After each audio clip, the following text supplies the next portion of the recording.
Good morning students. हम पढ़ रहे थे poem A lecture upon the shadow. ठीक है, कल हमने इसके एक पार्ट को कंप्लीट किया था। अब अपने करते हैं इसके नेक्स्ट पोर्शन को। इसको हमने 2 पार्ट्स में डिवाइड किया। फर्स्ट पार्ट हमने कल किया, ये उसी पार्ट के कंटिन्यू है, जो है आगे है उससे। कल जो भी हमने पढ़ा था वो आपको इसी के साथ में जोड़ना है, यानी उससे आगे। कल उसने बताया था यहाँ तक जो है जॉन डन ने बताया कि किस तरीके से जो है मैं आपको लव की फिलॉसफी के बारे में बताता हूँ, और उन्होंने जो है शैडोज का जिक्र करते हुए बताया। ठीक है, और उन्होंने कहा लास्ट लाइंस के अंदर कि जो प्रेम जो है, जो लव जो है, वो अपनी उच्चतम स्तर तक नहीं रह पाता है जब तक कि अपने उसके बारे में जो है दूसरों को बताना पड़े, या ये सोचते हैं कि दूसरों को पता न लग जाए। ठीक है, अब उससे आगे पढ़ेंगे अपने।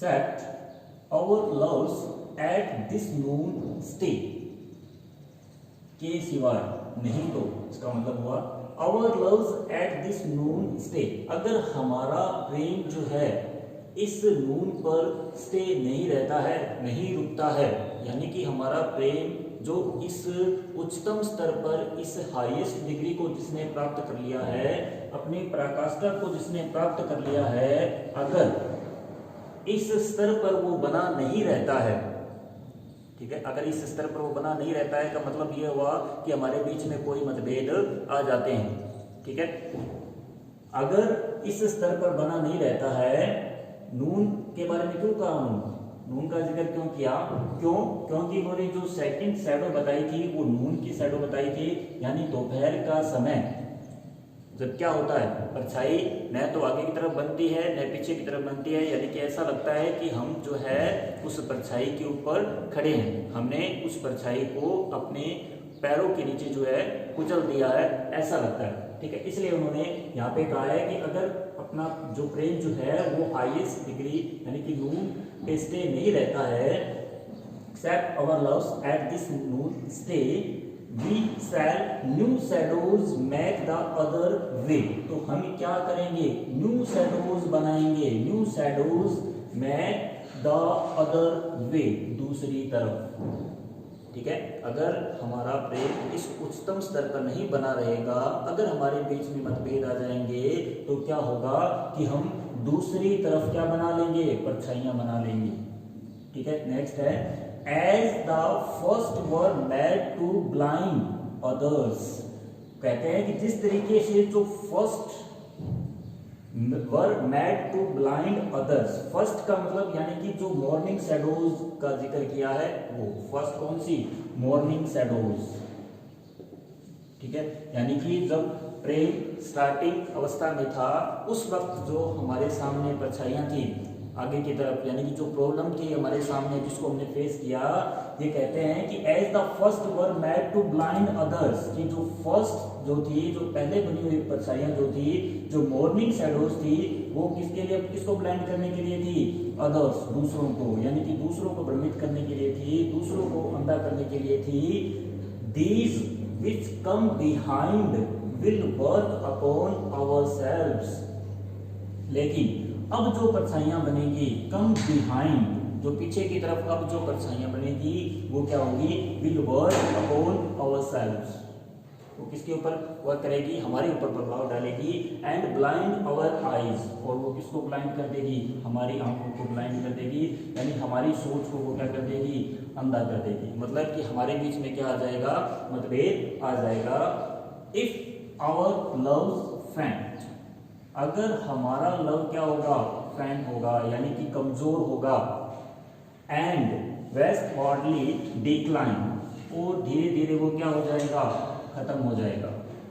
ठीक है, धीरे धीरे क्या हो जाएगा, खत्म हो जाएगा, यानी कि अस्त हो जाएगा। जिस तरीके से सूर्य जो है अस्त हो जाता है, उसी तरीके से उसकी तुलना उन्होंने इसके साथ में की है कि वो जिस तरीके से सूर्य अस्त हो जाता है, उसी तरीके से हमारा प्रेम भी है वो धीरे धीरे क्या हो जाएगा, अस्त हो जाएगा, यानी समाप्त हो जाएगा। टू मी लव फॉल्सली दान, और तुम मेरे प्रति गलत तरीके से, और एंड आई टू दी, और मैं तुम्हारे प्रति जो है माई एक्शंस, मेरे जो कार्य जो है सेल्फ डिस्गाइज, वो क्या हो जाएंगे, डिस्गाइज हो जाएंगे, परिवर्तित हो जाएंगे, वो अपना रूप परिवर्तन कर लेंगे। यानी कि मेरे जो विचार, मेरा जो प्रेम जो तुम्हारे प्रति था, या तुम्हारा प्रेम जो मेरे प्रति था, वो सारा क्या हो जाएगा, परिवर्तित हो जाएगा, वो अपना रूप जो है वो परिवर्तित कर लेगा। ठीक है, तो इस तरीके से हमने यहाँ तक पढ़ा। नेक्स्ट जो है the morning shadows wear away, जो मॉर्निंग शैडोज जो थी, जो प्रेम की स्टार्टिंग अवस्था के अंदर जो शैडोज जो थी, जो प्रॉब्लम्स जो थी, वेयर अवे, वो हमसे दूर चली गई, यानी हमने उसका सॉल्यूशन कर लिया। But these grow longer all the day, लेकिन अब जो परछाइयां बनेगी, यानी कि हमारे प्रेम के जो है उच्चतम स्तर पर पहुंचने के बाद उसके बीच में जो प्रॉब्लम्स आएगी वो क्या होती जाएगी, grow longer all the day, वो पूरे दिन क्या करती जाएगी, बढ़ती जाएगी। बट ओ, लेकिन अरे लव्स डे इज शॉर्ट, प्यार के जो दिन जो है वो क्या होंगे, कम होंगे, बहुत कम है वो। इफ लव डीके, अगर प्रेम क्या होने लग जाएगा, डीके होने लग जाएगा, यानी समाप्त होने लग जाएगा। अगर प्रेम हमारे बीच में समाप्त होने लग जाएगा तो प्यार के दिन क्या है, बहुत ही कम है, बहुत कम बचेंगे, यानी कि हमारे बीच में जो है लव जो है वो एंड हो जाएगा, खत्म हो जाएगा। ठीक है, अब पढ़ेंगे अपने पॉइंट की last lines. Love is a growing, प्रेम जो है वो क्या है, बढ़ता है, बढ़ता रहता है, और फुल कंस्टेंट लाइट, और लगातार जो है कंस्टेंट लाइट देता रहता है, लगातार जो है वो प्रकाश देता रहता है। एंड हिज फर्स्ट मिनट, और उसका जो फर्स्ट मिनट है आफ्टरनून, इसके बाद में, नून के बाद में, इज नाइट, वो क्या है, नाइट है। मतलब कि इन दोनों लाइनों का मतलब ये है कि जो प्रेम होता है वो लगातार बढ़ता रहता है, ठीक है, और अपना प्रकाश देता रहता है। यानी कि अगर अपने प्रेम के अंदर जो है एक दूसरे के प्रति सोचते रहते हैं, एक दूसरे के प्रति जो भी प्रॉब्लम्स है उसका सॉल्यूशन करते हैं, एक दूसरे की जो भी कमियां है उसको इग्नोर करते हैं, ठीक है।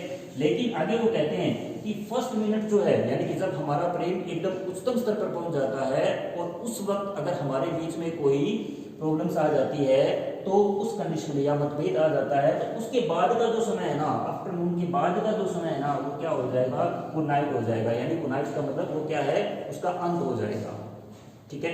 तो इस तरीके से हमने ये पूरी पॉइंट यहाँ पे जो है हमारी पॉइंट कंप्लीट होती है। तो ये हमने जो है पूरी पॉइंट पढ़ी, पूरी थीम हमने इसकी पढ़ी और फिर हमने इसके पूरे टेक्स्ट को पढ़ा, ठीक है। आप इसको दोबारा रिवाइज करके इसको सुनेंगे और पढ़ेंगे। इसी तरीके से यहाँ पर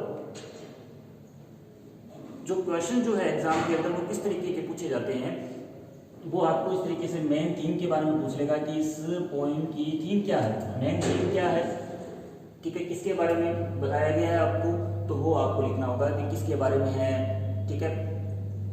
इसके बारे में है, इसके बाद में जो है वो इससे इस तरीके से भी पूछा जा सकता है कि यहाँ पे जो है फ्रेंड का मतलब जो है इसको समझाओ, या वेस्ट पार्टली डिक्लाइन आया है, इससे आप क्या समझते हैं, मतलब इस तरीके से what you understand waste partly decline, इसको अंडरलाइन करके आपको पूछ लेगा, डिस्गाइज से पूछ लेगा, ठीक है।